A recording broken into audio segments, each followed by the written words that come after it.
episode of Outing History with me, Lucas Adam. And today we're going to be talking about me, myself, and I. But no, today I've been thinking about doing a video about the gay panic law. However, I'm not sure I want to talk about it because I feel like a lot of people don't know about it, but I'm also worried that if more people know about it, more people will utilize it. So I'm kind of debating on that, but I also felt a little inspired by two things to just kind of do an off-script video. One, my friend Flo from Authentic Flo podcast, she's uploaded a video every fucking day this month. Wild. However, very smart, because I've noticed a lot of larger YouTubers doing that same method, and she's ahead of the curve. I mean, of course she is. She's a Scorpio, so naturally we are better and smarter than most people and trendsetters. But I digress. I'm biased. And also there's been this kind of trend, I guess you could say, of people debating about trans men identifying as lesbians and trans men being in sapphic spaces.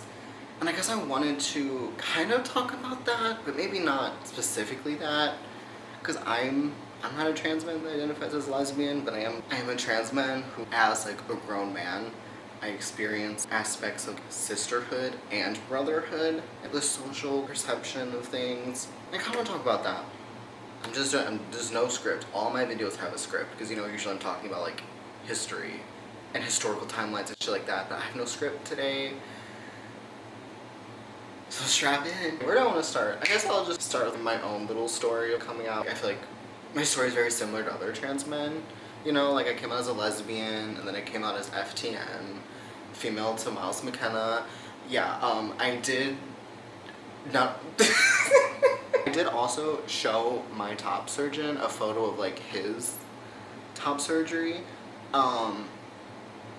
which is definitely I do feel kind of weird about that. It's a weird parasocial thing, but also she wanted reference photos, so also very male audacity of me to be a 200+ pound man and be hey doc, make me look like this. Thanks. But I mean she didn't do a bad job. Anyways, I'm getting off topic.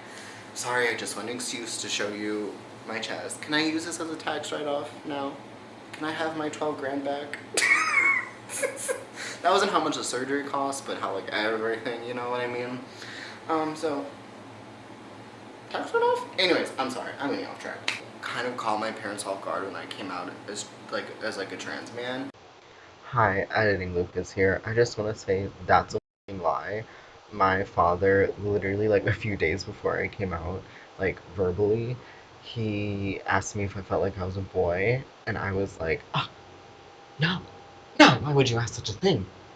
And I mean, I look, at that time, this is what I looked like every day. I don't know, man. And I get it, because this was me as a little girl. And I was cunty, and I reveled in it. After Catholic school, that's what I came home and put on. I loved a French tip press on nail, the kiss ones. Oh, loved it. So yeah, I don't know. And there are aspects about girlhood I really enjoyed.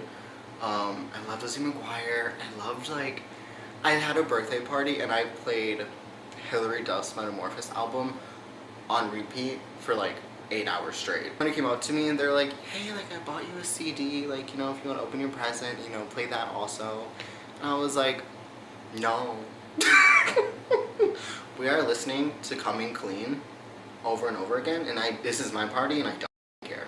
But I also didn't understand, I didn't have a concept that I was a girl either. It hasn't fully socially developed it to me when I was 4 or 5, 6. Because I went to Catholic school, so whenever we would be in PE and they'd be okay, boys on one side, girls on the other side, I'd go to the boy side.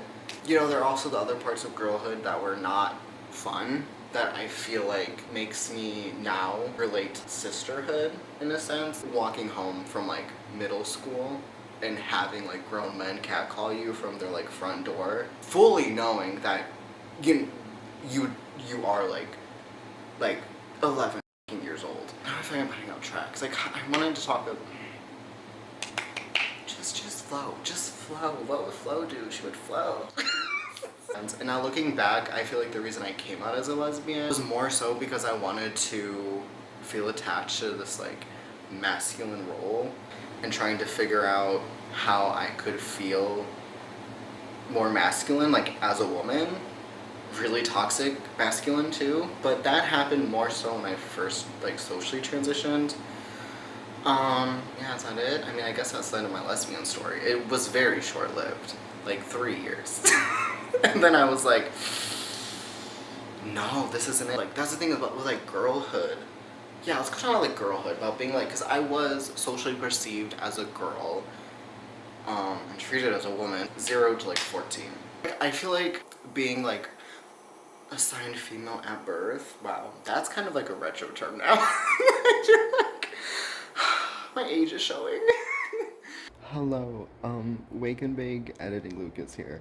I'm scratching this whole part. Take 2 on talking about positive things that being socialized as a little girl has versus being socialized as a little boy. Like, little girl activities are more focused on like creativity and expression because I was assigned female at birth. I was able to like play dress up, you know, and I be a tomboy and be more tomboyish. Like the fact that there even was like a tomboy version of like being a girl that you could be, and so like you could kind of play with that like masculinity more and it'd be like acceptable, or for there to even be like a name for it. Even like as a little kid, like I definitely had some sense of secondhand embarrassment. I had an older brother. When I did things my older brother did, I felt cool. Like I felt like I was like cool. But then like when my brother would play with like my Polly Pockets or something and he would tell his friends about it, I would be like, ooh, like that's like you should be embarrassed to say that. Like that's weird. I'm like preschool and I'm like aware. Girl activities equal shame. Boy activities equal cool and popularity. Like there was already that. I mean, I think both little boys and little girls, like, we already put them into, like, such a mold. Like, we force them, we squeeze them into, like, such a mold already that, like, when they become adults, both men and women, we have to unravel these knots of, like, misogyny and toxic masculinity as an adult to, like, fully love ourselves, cause no harm to ourselves or others, really. I hope that made more sense. Okay, moving on. Between like my phase of like being a lesbian and then like socially transitioning to a trans man, say that 10 times fast, oh my god. I was like, oh well, like, you know, I had to prove myself as a man. But like, so do cis men in a way also. And I felt like the ways that I did that was like, one, cargo shorts. Cargo shorts. Cargo shorts. I really like found myself like just hating, just being a little hater. And I felt like that was, and it related me more to like boys my age and like adult men around me. I don't know, I felt like the times I bonded most with like other boys and men was when I was just being like a spiteful, hateful, insecure little shit. There's like kind of like two men, like as a visible trans man, I feel like there's two sides of the spectrum for like cis straight men, and there's men that have like made friends with their masculinity, and then there's friends who like see their masculinity as like competition. And those are the men that like really hold their identity in like misogyny and misogyny. And then there's like those men on the other side that like I see the options you're giving me to like be a man, and I'm not satisfied with it, and I'm gonna look inwards and I'm gonna figure out to me what it is to be a man.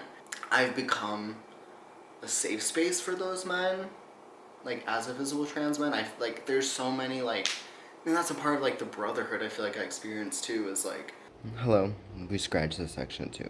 I was talking about how I feel like as a visible trans man, my brotherhood that I've experienced is being able to have like more in-depth conversations that aren't just like surface level misogyny or like surface level sports stuff. I feel like I've become a safe space for those people, for those men, because even men experience violence from men. You know what I mean? So it's like even men are like not safe for another man. So then I feel like when you're like a visible ooh man, the good straight men gravitate towards you more. Um, and then you're able to have like cool ass conversations. Okay, yeah. Again, moving on. And then on the other side, like being a trans man, like I do feel safer in like women's spaces. Hi, third time's the charm, hopefully. Um, I just want to clarify, when I say women's spaces, I more so mean like, but in different cities I lived in, I would go to lesbian bars over gay bars because that's just where I felt like the most love and like I felt the most comfortable. And lesbian bars usually have gender neutral bathrooms and gay bars don't. At least where I live now. And that's another thing is like being like a trans man in like male spaces, gay man spaces, you know, it's fun. Sometimes it's fun, it's chill, it's whatever. But there's been times where I've received the most vulgar death threats from like other gay men in my community because they are not fully loving themselves yet, and they also want to incite violence to feel more like a man or whatever. Yeah, I think that's all. Okay, bye. Because, again, both women and men experience violence from men. Like men hurt other men and they hurt women.